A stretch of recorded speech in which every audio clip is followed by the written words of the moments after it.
திரைத்துறையில் பார்த்தீங்கன்னா எம்ஜிஆருடைய குரு காளியன் ரத்னம், அதே போல் சிவாஜியுடைய குரு வந்து பார்த்திங்கன்னா பொன்னுசாமி படையாச்சி, அதே போல் இசையமைப்பாளர்கள் நிறைய இசையமைப்பாளர்கள் உருவாக்கிய தன்ராஜ் மாஸ்டர். உங்களுக்கு அவரை பற்றிய நிறையா விஷயங்கள்லாம் நிறைய படங்கள்லாம் நீங்கள் பார்த்துருப்பீங்க. ராதா வந்து அவருக்கு 70 வயசு என்னமோ ஆனபோது 70 பவுன் கொடுத்தார். 70 பவுனில் செயின் பண்ணி போட்டார். ஏன்னா இவங்க எல்லாத்தையும் உருவாக்குனது. நாடகக்கலை வளர்ந்ததே வந்து இவங்க இதில் தானே வளர்ந்துருக்கு. இதெல்லாம் தான் பின்னாடி சினிமா ஓரிரவு சினிமா வந்துருச்சு, வேலைக்காரி சினிமா வந்துருச்சு. சிவாஜி கண்ட இந்த ராஜ்யம் தான் என்ன ட்ராஜடியோ தெரியல. கடைசி வரல சிவாஜி வேஷம் போடாமல் போயிட்டார். நான் பிடித்த சூரக்கோட்டை வேண்டுமா, நான் வேண்டாமா, நான் பிடித்த அந்த பூனா வேண்டுமா, நான் வேண்டாமா அப்படின்னு சொல்லிட்டு அந்த ஒவ்வொரு படியாக 13 படி ஏறி போவாங்க. ஏறி போய் சிம்மாசனத்தில் உட்காந்து இந்த புலியை நான் பார்த்து இருக்கிறோமா, படத்தில் கூட பார்த்து இல்லை குரு. அது வாழுகின்ற காட்டுக்காக நான் போயிருக்கிறோமா, இல்லை குரு. அதனால் புலித்தோல் நம்மிடம் இருக்கு. யாரோ ஒரு வேடன் உயிரை திரடமாக மதித்து புலிக்கு பயப்படாமல் வேட்டையாடி கொன்ற அந்த தோல், அந்த பலன் நம்மிடம் இருக்கிறது. உழைப்பு அவனுக்கு, பலன் நமக்கு. இப்படித்தான் இருக்கிறது. இதுதான் பிராமின்ஸ்.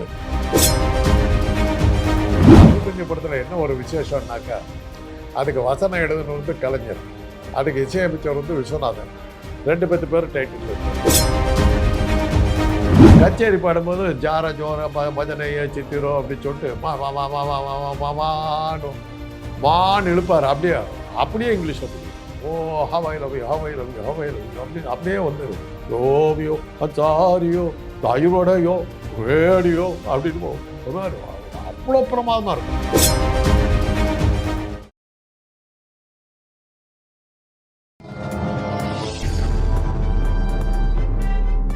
பத்திரிகை.com நேயர்களுக்கு இனிய வணக்கம்.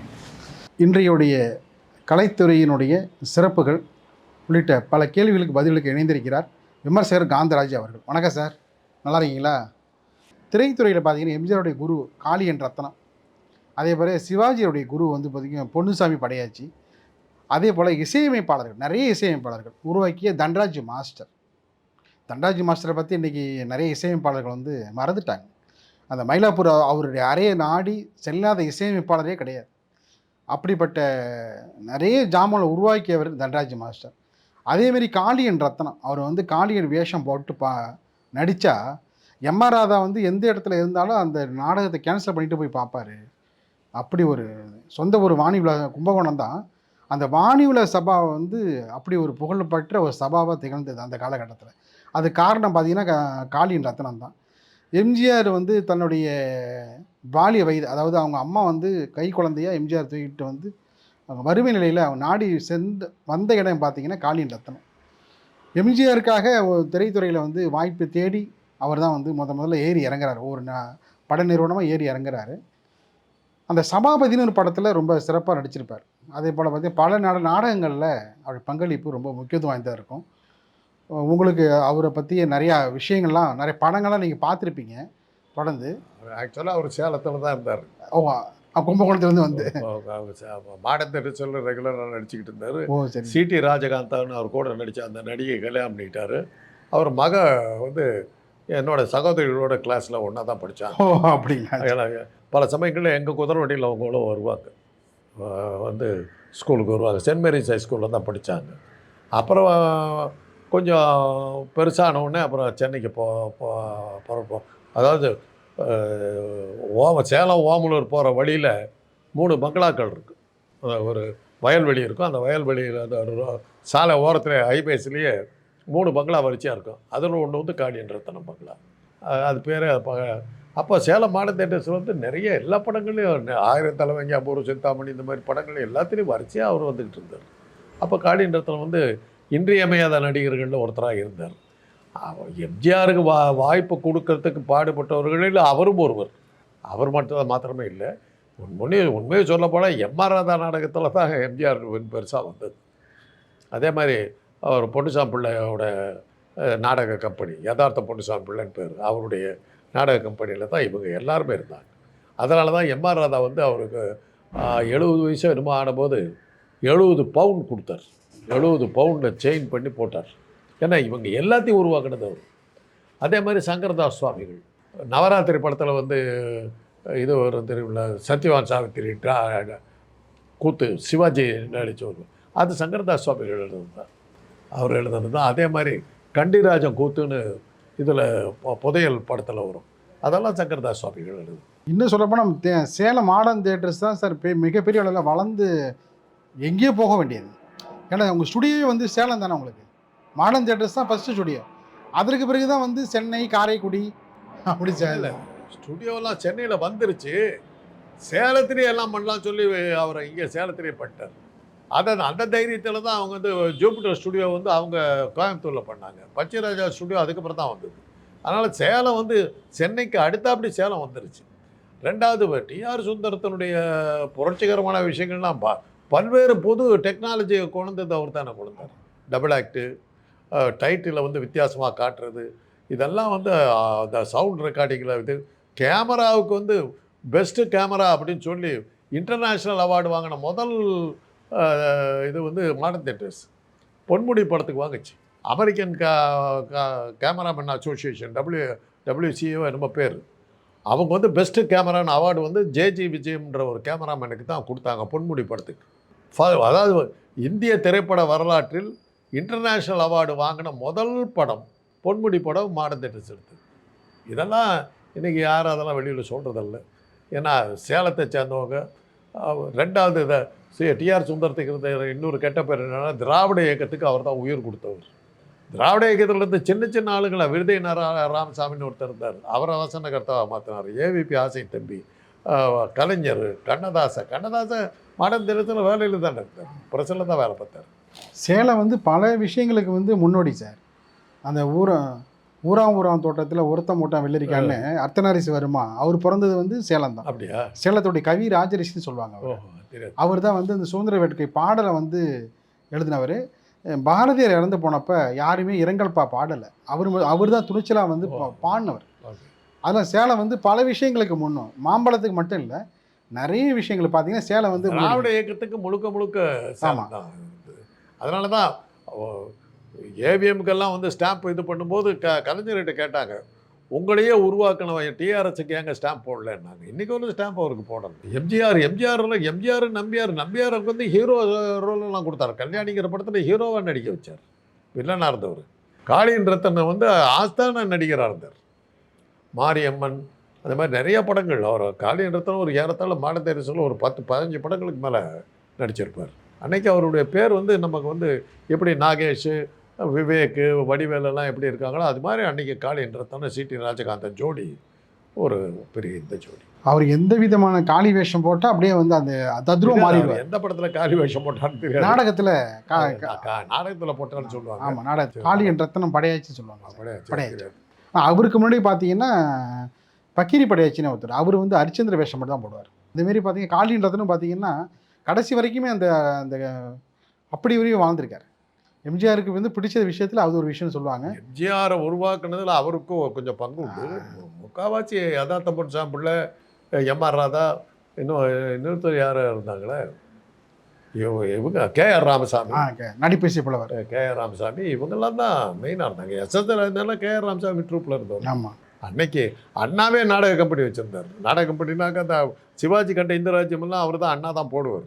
அதில் ஆனால் என்னன்னாக்கா கமர்ஷியல் ஆக்டர், வர்த்தக ரீதியாக இருந்த நடிகர்கள் அவர் போடவே இல்லை. அண்ணா காகப்பட்டதான் அண்ணா நடிப்பார் வில்லனா. அண்ணாவால் வர முடியலன்னா அந்த ரோலில் வந்து மதியழகன் பண்ணுவார். சிவாஜியாக வந்து சிவாஜி கணேசன் நடிப்பார். சிவாஜிக்கு வர முடியாமல் போச்சுன்னாக்க ஈவி.கே. சம்பத் நடிப்பார் அந்த ரோலில். மதியழகனா கே மதியழகன் இவர் தான் கே கிருஷ்ணசாமி மதியழகன் இருக்கார். மதியழகன் தான் காகப்பட்டா வருவார். அது சிவாஜி வர முடியாமல் போச்சுன்னாக்கா அந்த ரோலில் வந்து ஈவி.கே. சம்பத் நடிப்பார்.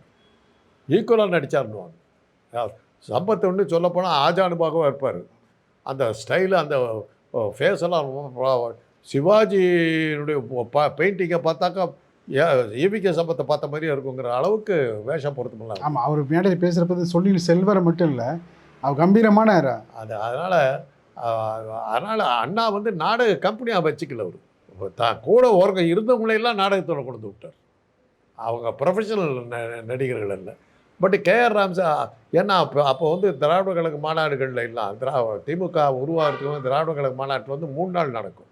ஒரு நாள் எம்ஆர் ராதாவுடைய ரத்த கண்ணீர் இது மலையா கணபதி வரிசையாக ஒரு 6-7 நாடகம், தூக்கு மேடை, இது மாதிரி நாடகங்களில் ஏதாவது ஒன்று நடக்கும். அப்புறம் ஒரு நாள் வந்து கேஆர் ராமசாமியுடைய ஓரிரவு இல்லாட்டி வேலைக்காரி, அப்புறம் அண்ணா அவனுடைய சிவாஜி கிட்ட இந்த சாப்பிடாச்சு. இது 3 நைட்டு 3 ட்ராமா நடக்கும். இதெல்லாம் அந்த காலத்தில் நாங்கள் பார்த்து இது பண்ணுது. இதில் இன்னும் எனக்கு எஸ்எஸ் ராஜேந்திரன் வந்து அந்த ஒரு ரெட் கலர் புஷ் ஷர்ட் போட்டுக்கிட்டு ஃபைட்டிங் சீனில் நடிப்பார் ஓரிரவு படத்தில். அப்படியே ஒத்துன்னு விழுவார், இப்படி தூக்கி அடிப்பாங்க, அப்படியே போதால்னு விழுவாங்க கீழே நாடகத்தில். அதெல்லாம் பார்ப்போம். அப்புறம் வந்து என்எஸ்கே என்னுடைய இது கிந்தனார் காலட்சேபம், இதெல்லாம் வேறு திராவிட கழக மாநாட்டில் நடக்கும். அதனால் இதெல்லாம் நாடகக்கலை வளர்ந்ததே வந்து இவங்க இதில் தானே வளர்ந்துட்டு இருந்தது. இதெல்லாம் அன்னைக்கு இதெல்லாம் தான் பின்னாடி சினிமா ஓரிரவு சினிமா வந்துருச்சு, வேலைக்காரி சினிமா வந்துருச்சு. சிவாஜி கண்ட இந்த ராஜ்யம் தான் என்ன ட்ராஜடியோ தெரியல. கடைசி ஊரில் சிவாஜி வேஷம் போடாமல் போயிட்டார். ராமனடி படத்தில் ஒரு சீனில் வருவார், சிவாஜியாக வந்துட்டு போவார். அந்த ஒரு சீன் மாத்திரம் தான் நடிப்பார். மற்றபடி அந்த சிவாஜி கண்ட இந்த ராஜ்யத்தை எடுக்கவே இல்லை யார் சினிமாவில். எனக்கு ஒரு சந்தேகம் சார் இந்த விஷயத்தில். சிவாஜி கண்ட இந்து சாம்ராஜ்யம், ஆனால் வந்து மராத்திலேயோ ஹிந்திலேயோ அது பார்த்திங்கன்னா அந்தளவுக்கு வந்து யாருமே வந்து இந்தளவுக்கு நடித்தது கிடையாது. திலீப் குமார் கூட பார்த்திங்கன்னா அதில் தீவிரம் காட்டவே இல்லை. ஆனால் சிவாஜி கணேசன் ரொம்ப தீவிரம் காட்டி அதில் நடித்ததா. அது என்னன்னா, சிவாஜி வந்து பிற்படுத்தப்பட்ட ஜாதியை சேர்ந்தவன், சத்திரியம் இல்லை. அவன் பூனாவில் தான் ஆட்சி நடத்துகிறான். முகலாயர்களுக்கு சிம்ம சொப்பனமாக விளங்குறான். இங்கே அவனுங்களை அவுரங்கசீப் காலத்தில் அவுரங்கசீப்புக்கு அவன் கொடுத்த தொந்தரவு மாதிரி எவனுமே கொடுக்கல. அந்த அளவுக்கு அவுரங்கசீப் இது தொந்தரவு பண்ணிட்டான். தொந்தரவு பண்ணது மாத்திரம் இல்லாமல் அப்படியே ஜெயிச்சுக்கிட்டு போய் கல்கத்தா வரணும். அரபிக்கடலில் இருக்கிற பூனாவில் ஆரம்பித்து வங்காள விரிகுடாவில் இருக்கிற கல்கத்தா வரலாம் அப்படியே பிடிச்சிட்டு கீழே வந்துட்டான், தஞ்சாவூர் வரலும் வந்துட்டான். தஞ்சாவூர் இன்றைக்கி சர்வோஜி மகாராஜாலாம் ஆமாம் இன்னமும் மராத்திய ராஜா தான் இருக்கார். இப்போ ராஜாராம் போன்ஸ்லேன்னு இருக்கார், மராத்தியர் தானே அவர் தான் ராஜாவாக இருக்கார், தஞ்சாவூர் ராஜா. அது அந்த அளவுக்கு அவன் கீழே வந்துட்டான், அந்த அளவுக்கு வந்தான். அதில் என்னன்னா, நாடுகளெல்லாம் பிடிச்சிட்டு வெற்றி அடைஞ்சதுக்கு பிறகு ராஜாவை பட்டம் சூட்டிக்கிறதுக்கு வரும்போது காகப்பட்டவங்களோட தான் ராஜகுரு ஐயங்கார், நீ சத்திரியம் இல்லை, நீ பதவி ஏற்க முடியாதுங்கிறது தான் கதை. அதுதான் அந்த டைலாக். நான் பிடித்த சூரக்கோட்டை வேண்டுமாம், நான் வேண்டாமாம். நான் பிடித்த அந்த பூனா வேண்டுமாம், நான் வேண்டாமாம் அப்படின்னு சொல்லிட்டு அந்த ஒவ்வொரு படியாக 13 படி ஏறி போவார். ஏறி போய் சிம்மாசனத்தில் உட்காருவார். அந்த சீனை மாத்திரம் தான் ராமநந்தியில் போட்டார். அதில் பல ஆன்டி பிராமண எதிர்ப்பு, சாமியார்களை பற்றி இப்படி தான் கிடையாது. அதை தான் நான் வழக்கமாக அவங்களுக்கு ஒரு ஸ்டோரி சொல்லுவேன்.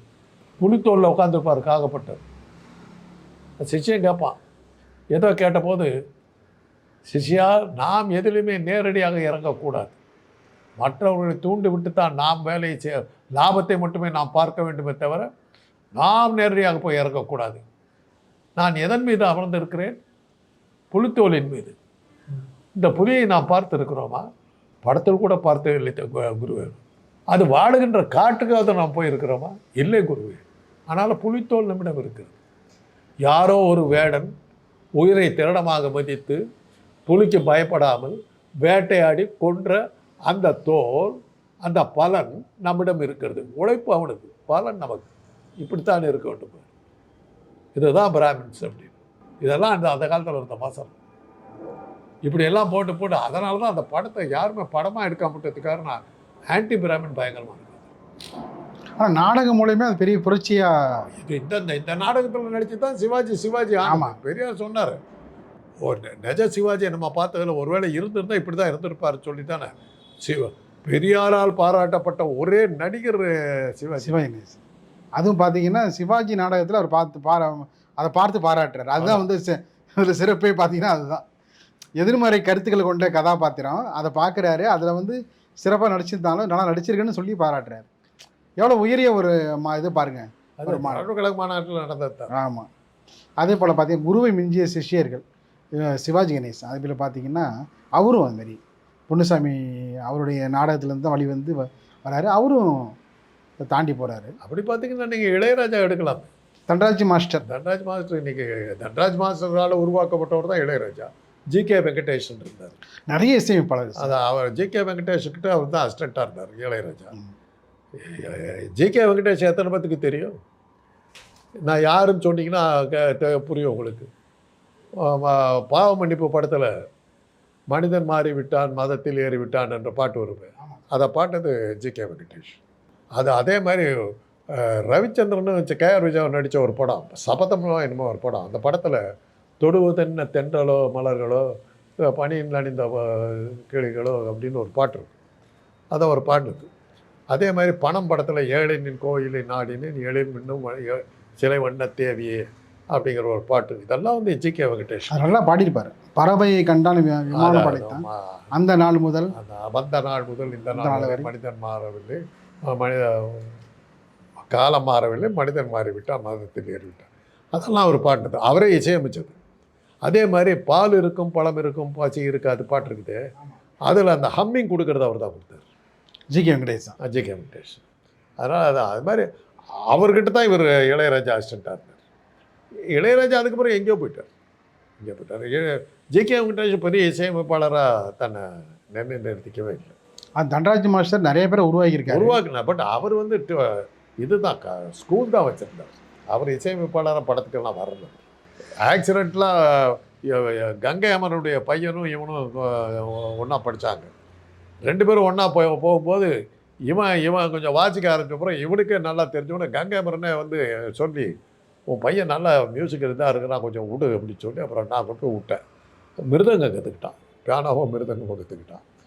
அப்புறம் என்ன எல்லாத்தையும் தூக்கி எறிஞ்சிட்டு விட்டான். அது வேறு விஷயம். இன்றைக்கும் அந்த மிருதங்கம்லாம் நல்லா இது பண்ணுறதெல்லாம் அவனுக்கு தெரியும். அதாவது எனக்கு தன்ராஜ் மாஸ்டரோட எனக்கு இருந்த கனெக்ஷனை சொல்கிறேன். அவர் இருந்தது சின்ன அறை தான். அந்த அறையை தேடி போகாத இசையமைப்பாளர் கிடையாது. எல்லா மொழியிலையும் இருக்கிற இசையமைப்பாளர் எல்லாமே அவர் தேடி போனாங்க. அதாவது அந்த வெஸ்டர்ன் மியூசிக் அந்த இதெல்லாம் வேணும்னாக்கா அவர்கிட்ட தான் போடணும், அவர்கிட்ட தான் கற்றுக்க முடியும். முறையான சங்கீதத்தை வந்து கற்றுக்கணும்னா அவர் நாடி போய் ஆகணும். இன்றைக்கி வந்து உள்நாட்டு இசைக்கருவிகளை மாத்திரம் வச்சுக்கிட்டு நீங்கள் இன்றைக்கி மியூசிக் போட முடியாது. இன்றைக்கி சிந்தசைசரு இதெல்லாம் கம்ப்யூட்டர்லாம் வந்துருச்சு. அதெல்லாம் வந்தபோது நீங்கள் என்ன இதை வேணாலும் நீங்கள் ஃப்ளூட் வாசிக்கிறதுக்கு நீங்கள் ஃப்ளூட்டுக்காரரை கூப்பிட வேண்டியது இல்லையே. கம்ப்யூட்டர் இந்த ஃப்ளூட்டுன்னு போட்டிங்கன்னா ஃப்ளூட் சவுண்ட் வந்துக்கிட்டே இருந்தது. சிந்தசைசர் வந்த பிறகு இன்ஸ்ட்ருமெண்ட்ஸே நமக்கு தேவையில்லாம் போயிடுச்சு. அந்தந்த இன்ஸ்ட்ருமெண்ட்டை நீங்கள் பிரிச்சுக்க பார்த்தீங்கன்னா அது இது தான் சிந்தசைசர் தான் வச்சுட்டு எல்லாம் ப்ளே பண்ணுறாங்க. ஆனால் அவரை வந்து ஒரு போற்றி புகழக்கூடிய நிலையில் வந்து இன்றைக்கி இசையமைப்பாளர்கள் மறந்துட்டாங்க. இளையராஜா ஆரம்ப காலத்தில் நிறையா சொல்லியிருக்காரு. அவர் இல்லாட்டி இப்போ நமக்கு அவரை பற்றி அவ்வளோ பெருசாக தெரிஞ்சிருக்காரு. இளையராஜா நிறையா சொன்னார். அதுக்கப்புறம் வளர்ந்ததுக்கு பிறகு முடிஞ்சு போச்சு அவ்வளோதான்.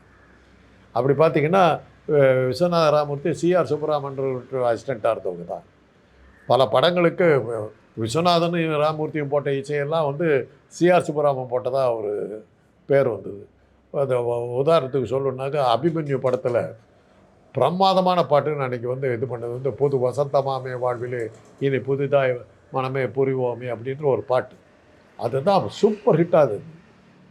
அது யார் போட்டதுன்னா விஸ்வநாதன் போட்டது. அந்த பாட்டை இது பண்ணும்போது கொஞ்சம் சிஆர் சுப்பராமன் தடுமாறும்போது இவர் ஹார்மோனியத்தை வச்சு வாசிச்சு விட்டார். ப்ரொடியூசர் இருந்துட்டு அதையே போட்டுக்கிட்டார். ஆனால் என்ன வேடிக்கை, அது அபிமன்யு படத்தில் என்ன ஒரு விசேஷம்னாக்கா அதுக்கு வசனம் எழுதுனது வந்து கலைஞர், அதுக்கு இசையமைச்சவர் வந்து விஸ்வநாதன். 2 பேர் டைட்டில் இருக்காது. வசனம் ஏஎஸ் சாமி, இசை சிஆர் சுப்பராமன், 2 பேரும் இருக்காது. அதுதான் அபிமன்யு படத்தில் விசேஷம். எப்படியோ எம்ஜிஆர் தப்பிச்சார். அர்ஜுனனா வருவார். எம்ஜிஆர் படத்தை பேரை போட்டிருந்தாங்க. அவர் ஒருத்தர் தான் அதில் தப்பிச்சவர். மற்ற எல்லாம் க்ளீனாக வசனத்துக்காகவே அந்த படம் ஓடிச்சு. அபிமன்யு புராண படமாக இருந்தாலும் கலைஞருடைய வசனத்துக்கு ஓடிச்சு. போடவே இல்லை, பேர் போடல. அந்த கோபத்தில் தான் ஜூபிட்டரை விட்டுட்டு வெளியில் வந்து மாடர்ன் தெரேசா வந்தது கலைஞர். நிறைய இசையமைப்பாளர் அந்த காலகட்டத்தில் எஸ்எம் சுப்பையா நாயுடு, கண்டசாலா ஆந்திராவுக்கு மட்டும்தான் பண்ணாரா சார்? இல்லை, தமிழ்லேயும் பண்ணார். தெலுங்கு கண்மணியின் காதலி படத்துக்கு அவர் தானே போட்டார். கண்டசாலா தான் பண்ணார். அவரே பாட்டு வேறு பாடினார். அதான் சொன்னாங்க, வெய்யற்கேற்ற நிழல் உண்டு பாட்டை வந்து அறத்தாழ கொஞ்சம் தெலுங்குலேயே பாடிவிட்டார். அது குமுத்தர் தான் எழுதுனாங்க. நிழல் உன்று அப்படின்னு போட்டு தமிழை கொண்டு சாப்பிட்டு பின்னுவிட்டாருன்னு. ஆனால் அருமையான டியூன் போட்டார். அருமையாக வெய்யர் கேட்ட நிலவுடைய பாட்டெல்லாம் இன்றைக்கி நிற்கிறப்ப கண்டசாலா பாட்டுகள்லாம் பிரமாதம். டிஆர் பாப்பா அவரு டிஆர் பாப்பா வந்து கொஞ்சம் கிராமிய ஸ்டைலில் போவார், தஞ்சாவூர் ஸ்டைலில் போவார். மாடர்னாக இருக்காது. இதுலேருந்து கொஞ்சம் வித்தியாசப்பட்டு கொஞ்சம் இப்போ நின்னவர் தான் ஏஎம் ராஜா. ஏஎம் ராஜா வந்தார், ஒரே மாதிரி இருந்து ஸ்டீரியோ டைப். அது விடிவெள்ளி படத்தெல்லாம் இன்னும் கூட நல்லா இருந்துக்கலாம் பாட்டுங்கிற ஃபீலிங் தான் இருந்தது நமக்கு. ஸ்ரீதர் அவரை தானே வச்சு நெஞ்சோராலயம் வந்து விஸ்வநாதராமூர்த்தி. தேனிலவுலாம் அவர் தான் பண்ணார். தேனிலவு ஃபஸ்ட்டு படத்துக்கு தேனிலவு படத்துக்கு அவரை தான் வச்சு எடுத்தார். அதுக்கு அடுத்தது தான் நெஞ்சோராலயம், அதுக்கு அடுத்தது தான் காதலிக்கிட்டார். இது ரெண்டுக்கும் வந்து விஸ்வநாதர்கிட்ட விட்டார். விடிவெள்ளி வரலும் போட்டார், விடிவெள்ளி படத்துக்கு போட்டார். அது பாட்டுகள் வந்து பெருசாக வரல. ஒரு சிங்கராக அவர் பேர் வாங்கின அளவுக்கு இசையமைப்பாளராக பேர் வாங்க. கொஞ்சம் கோபக்காரன்னு சொல்லுவாங்க ஏஎம் ராஜாவை. ஏஎம் ராஜாவுக்கும் ஸ்ரீதருக்கும் அந்த 2 பேருக்கும் மிஸ் அண்டர்ஸ்டாண்டிங் கொஞ்சம் இது வந்து மிஸ் அண்டர்ஸ்டாண்டிங் வந்து நாங்கள் அந்த தேனிலவு பாட்டு பார்த்துட்டு வரும்போது இந்த பாட்டு பாடுவா, பார்த்து பேசுவா, ஆமாம் பறந்து செல்லவான்ற அந்த பாட்டு கொஞ்சம் ஃப்ரெண்ட்ஸுகள் நாங்கள் பேசிக்கிட்டு வரோம். பேசிக்கிட்டே வந்துட்டாட்டா பாட்டுன்னு சொல்லி அப்படின்னு குதிரையில் ஏறி பேசிக்கிட்டு வர்ற மாதிரி தான் இருக்கும். பாட்டு மாதிரியே இருக்காது அது, ஆனால் நல்லா ஃபேமஸாக இருக்கும். இன்னொரு பாட்டு அது மாதிரி இல்லை, கொஞ்சம் மெலோடி ஸ்பீட் மெலோடி இருக்கும். ஓஹோ இந்த பேபி, அது பார்த்தீங்கன்னா அது அந்த பனி சறுக்கலே இந்த தண்ணி சறுக்கிறது, அதுக்கு அந்த டியூன் போய் தான். அவர் வந்து அவருடைய மனைவி தான் அந்த ஜிக்கின்னு சொல்லுவாங்க, ஏஎம் ராஜா ஜிக்கி. அன்னைக்கு அவங்க ரொம்ப பாப்புலர், 2 பேரும் பாப்புலர். கல்யாண பரிசு படத்தில் வந்து அவங்க அந்த துள்ளாத மனமும் துள்ளும் இல்லாத ஆசைகள் அதெல்லாம் 2 பேரும் ரொம்ப பிரமாதமாக. வாடிக்கை மறந்தது என்னை காத்தில் நினைப்பது, அந்த பாட்டெல்லாம் ஏஎம் ராஜா ஜிக்கி அந்த டீம் நல்லா இருந்தது, நல்லா பேசாங்க. கொஞ்சம் பிபி சீனிவாஸோட வாய்ஸ் கொஞ்சம் லைட்டாக. பிபி சீனிவாஸ் இவருக்கு அப்புறம் வந்தவர். ஏஎம் ராஜா ஏஎம் ராஜாவை பார்த்து வந்தவர் தான் பிபி சீனிவாஸ். ஆனால் 2 பேரும் வாய்ஸும் ஒரே மாதிரி இருக்கான், ஒரே மாதிரி. பிபி சீனிவாஸ் வந்ததுக்கு அப்புறம் ஏஎம் ராஜா கொஞ்சம் அடிபட்டு போயிட்டார்.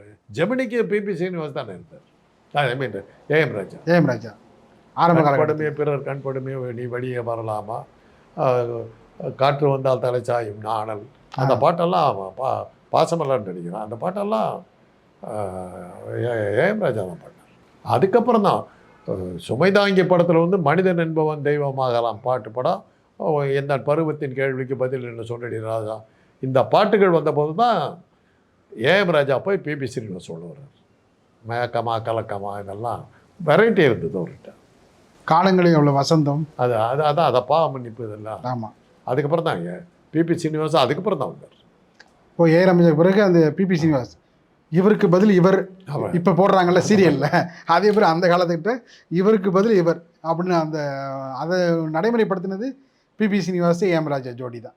இதை தவிர்த்து வேறு யாராவது சார் குருவை மிஞ்சிய சிஷ்யர்கள்? இப்போ ஹரிதாஸ், இப்போ பாகவதனுடைய படங்களுக்கெல்லாம் யார் இசையமைச்சாருங்கன்னு தெரியாது நமக்கு, பாட்டுகளுக்கு தான் ஓடிச்சு. இன்றைக்கி என்ன சொல்கிறாங்க, மன்மத லீலை வென்றால் உண்டோ வந்து ஜி ராமநாதன் போட்டதாக சொல்கிறாங்க. ஜி ராமநாதன் போடலது, வேறு யாரோ போட்டது. அதே மாதிரி அப்போ வந்து வேணை பாலச்சந்தர் அவருடைய இதெல்லாம் வந்து வெஸ்டர்ன் மியூசிக்கை வந்து உள்ளே சேர்த்து பூந்து விளையாடி இருப்பார். ஒரு இது நிஜமான ஒரு படம், அதை தான் கல்யாணராமன் எடுத்தாங்க. அதில் அது ஒரு இங்கிலீஷ் படத்தை பார்த்து எடுத்த படம் தான். அது கல்யாணராமனும் அதே தாங்க, அதை அப்படியே எடுத்தாங்க. திருப்பி வெளிநாட்டில் அண்ணனை கொண்டுடுவாங்க, டபுள் ஆக்ட் அண்ணனை கொண்டுடுறாங்க லண்டனில். ஆவி ரூபத்தில் வந்து தம்பிக்கிட்ட வந்து நுழைஞ்சிடுவாங்க. அப்படி தம்பி வந்து தமிழ்நாட்டில் கர்நாடக சங்கீத வித்வான். அப்போ அந்த கொன்னவனுங்களை பழி வாங்கிறதுக்காக நான் உடம்பை பயன்படுத்துவேன், நீ எப்படி என் உடம்புக்குள்ளார எப்படி வருவேன் போது, என் பேர் மாது, இவன் தம்பி பேர் வந்து கோபால், நீ மான்னு இழுத்து சொன்னீன்னாக்க நான் உன் உடம்புக்குள்ளார வந்துடுவேன், அதுக்கப்புறம் என்னுடைய சக்தி உங்கள் உடம்புக்குள்ளார வந்துடுவேன். அது சரின்னு கேட்டுக்கோ. அப்படி கச்சேரி பாடும்போது ஜார ஜோர பஜனையே சித்திரோ அப்படின்னு சொல்லிட்டு மான்னு இழுப்பார். அப்படியே இங்கிலீஷில் போடுவார். Oh how I love you, how I love you, how I love you அப்படின்னு அப்படியே வந்து ரோவியோ அச்சாரியோ தைரோடையோ ரேடியோ அப்படின்னு வருவார். அவ்வளோ பிரமாதமாக இருக்கும். சப்ரானோ, ஆல்டோஸ், இது பேஸு எல்லா ரேஞ்சிலையும் பாடுவார். பாடி அந்த அந்த பாட்டுக்காக அந்த படம் அப்படி ஓடிச்சு. அந்த இது நிஜமாக அப்படி வெரைட்டி காட்டுவார். அதே மாதிரி டாக்டர் சாவித்திரிங்கிற படத்தில் தேன் சுவை மேவும் தென்தமிழ் கீதம் பொழிவது குரலாலேன்னு ஒரு பாட்டு வரும். பீலிலா பாடினது ஜி ராமநாதன் தான் இசை. அதில் பியானோ பிட்டு ஒன்று வரும், ஒரு ஒரு ஒன்றரை நிமிஷத்துக்கு ஒரு பியானோ பிட்டு அது பாலச்சந்தர் போட்டிருப்பார். கேட்டு அதுக்காகவே அந்த பாட்டு கேட்டுக்கிட்டு இருக்கலாம். அந்த மாதிரி பாலச்சந்தர் வந்து இசையம். அதே மாதிரி கைதிங்கிற படத்துக்கு அவர் இசையமைச்சிருந்தார். மின்னலை போல என் காதல் வானில் விஜயன் ஒரு நாள் வந்தார் அப்படின்னு ஒரு பாட்டு. அதெல்லாம் அற்புதமான பாடல். இன்னொருத்தர் எஸ் பாலச்சந்தர், அவர் வந்து பாட்டே இல்லாமல் படம் எடுத்தார்ல. அது அந்த நாள் படம் எடுத்தது அவர் தான் துப்புரை கதையெல்லாம் நிறைய எடுத்தார். அவருடைய படங்களை நடு இரவில்னு ஒரு படம் எடுத்தார். அதெல்லாமே வித்தியாசமான படங்கள். பாலச்சந்தருடைய டச்சே வேறையாக இருக்கும். நான் ரொம்ப ரசித்து பார்த்த தமிழ் பட டைரக்டர்களில் பாலச்சந்தர் ஒருத்தர். வீணை பாலச்சந்தர். நிகழ்ச்சியை பங்கேற்று பல்வேறு கருத்துக்கு தெரிவித்தமைக்கு இருதயம் கணிந்து நன்றி சார்.